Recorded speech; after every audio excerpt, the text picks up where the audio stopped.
Saya khawatir kalau ada background atau hal-hal yang berkaitan dengan bisnis gitu. Karena vaksin Nusantara itu, munculnya vaksin Nusantara pasti akan mengganggu pedagang-pedagang vaksin konvensional.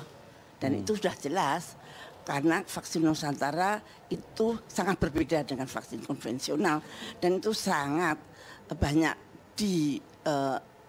dimauin oleh orang-orang yang mengerti ilmunya.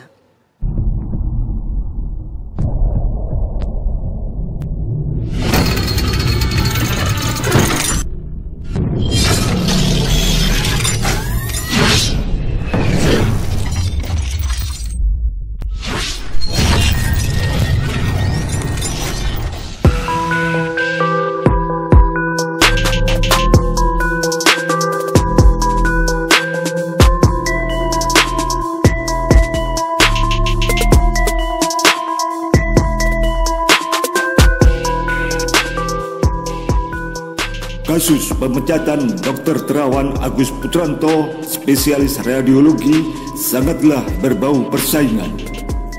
Ketika sebagai seorang radiologi intervensi, Dr. Terawan melakukan terapi brainwash dengan DSA.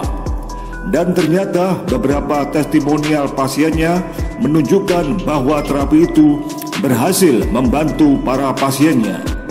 Beberapa ahli intervensi radiologi lainnya, utamanya yang dari Universitas Indonesia, mengkritisi bahkan terkesan menyalahkan Dr. Terawan. Kritik yang bersifat membangun sangatlah perlu, tetapi menyalahkan sangatlah tidak produktif. Di dunia kedokteran, testimonial bukanlah bukti klinis yang bisa dipertanggungjawabkan. Mengapa sebagai sejawat dan sesama anggota PDSRI, Persatuan Dokter Spesialis Radiologi Indonesia, tidak mendorong Dr. Terawan untuk melakukan penelitian sebagaimana seharusnya dilakukan dalam dunia medis? Kita tentunya masih ingat bahwa Rumah Sakit Krankenhaus di Jerman pernah mengajak Dr. Terawan untuk melakukan riset bersama.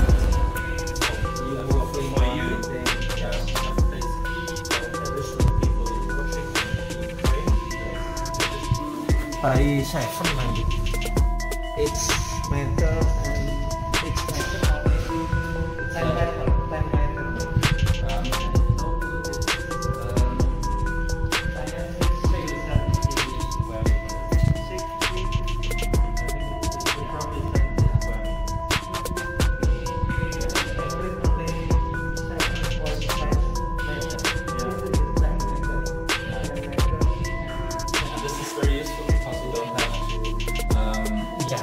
Because in my hospital is pressure, manual pressure. It's automatic. Mereka tidak begitu saja menerima apa yang sudah dilakukan Dr. Terawan sebagai terapi yang baku, tetapi mereka juga tidak menolak, tetapi mengajak melakukan riset bersama, karena bisa saja apa yang dilakukan oleh Dr. Terawan adalah sebuah penemuan bagus. Tindakan suportif dan akomodatif seperti inilah yang seharusnya dilakukan oleh organisasi profesi seperti PDSRI dan IDI, sehingga setiap kreativitas yang berdasarkan keilmuan dari semua anggotanya dapat diarahkan dengan benar. Bukankah akan menjadi kebanggaan bagi PDSRI apabila ada anggotanya yang berhasil memberikan terobosan terapi yang bermanfaat bagi masyarakat banyak?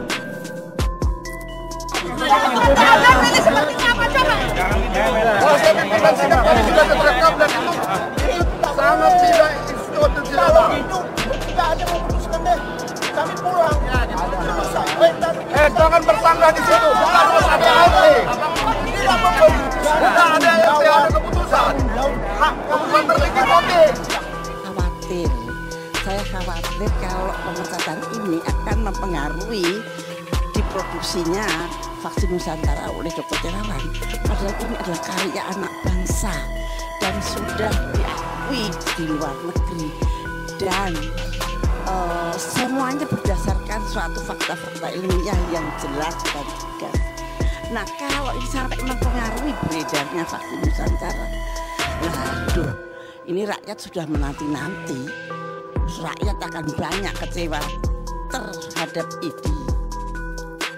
Seharusnya PDSRI bisa memfasilitasi serta mendorong Dr. Terawan untuk melaksanakan penelitian yang sesuai. Tetapi rupanya IDI yang saat itu diketuai oleh seorang sejawat Dr. Terawan malah menghukum. Sehingga aroma ketersinggungan tersebar luas, apalagi faktanya Dr. Terawan bukanlah alumnus FKUI karena beliau menyelesaikan pendidikan di UGM. Ilmu adalah hal yang tidak stagnan karena selalu berkembang seiring dengan kemajuan teknologi dan penelitian. Ketika Dr. Terawan melakukan terobosan terapi dengan heparin untuk memperbaiki pasien stroke ataupun gejala stroke, maka itu akan menjadi satu terobosan yang sangat menggembirakan dan berpotensi mengangkat dunia kedokteran Indonesia di mata internasional. Tentunya semuanya harus dilakukan dengan prosedur standar yang berlaku secara internasional pula. Saya tidak ingin membahas soal vaksin Nusantara yang menurut saya penuh tanda tanya.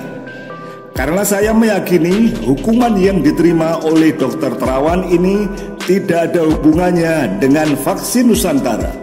Walaupun dalam press release ini dikemukakan persoalan promosi vaksin Nusantara sebagai salah satu alasan pemecatan Dr. Terawan. 5 alasan yang dikeluarkan oleh IDI menurut saya sangat terkesan mengada-ada. Kalau anak milenial menyebutnya lebay.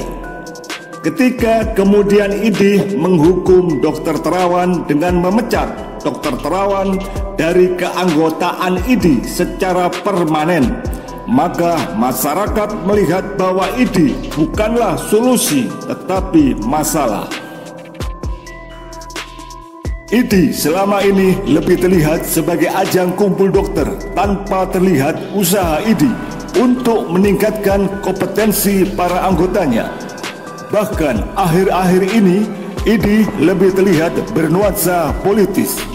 Tentunya hal ini bukanlah sesuatu yang diinginkan oleh para founding father IDI. Sebagai organisasi para intelektual di bidang medis, sudah seharusnya IDI berusaha meningkatkan peran serta dan kompetensi para anggotanya.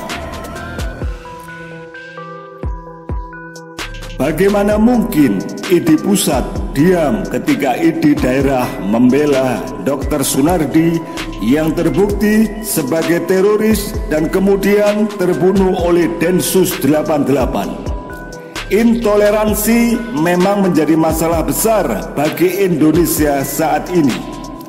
Sudah saatnya pemerintah melakukan terobosan nyata yang tegas terhadap para pelaku intoleran, pendana ataupun komunitas bahkan parpol yang mengakomodasi kaum intoleran. Apakah setelah dipecat oleh IDI, Dr. Terawan akan bisa terus berpraktek melayani pasiennya? Menurut saya tetap bisa. Karena izin praktek adalah izin yang dikeluarkan oleh Kementerian Kesehatan. Malah pemecatan semena-mena terhadap Dr. Terawan ini berpotensi untuk melahirkan organisasi dokter yang lain. Bagaimana menurut Anda? Kami tunggu komentar Anda untuk kebaikan kita semua sebagai anak bangsa. Baik untuk IDI tetap bisa eksis, dan Dr. Terawan tetap bisa melanjutkan prakteknya dan terus berkarya untuk Indonesia.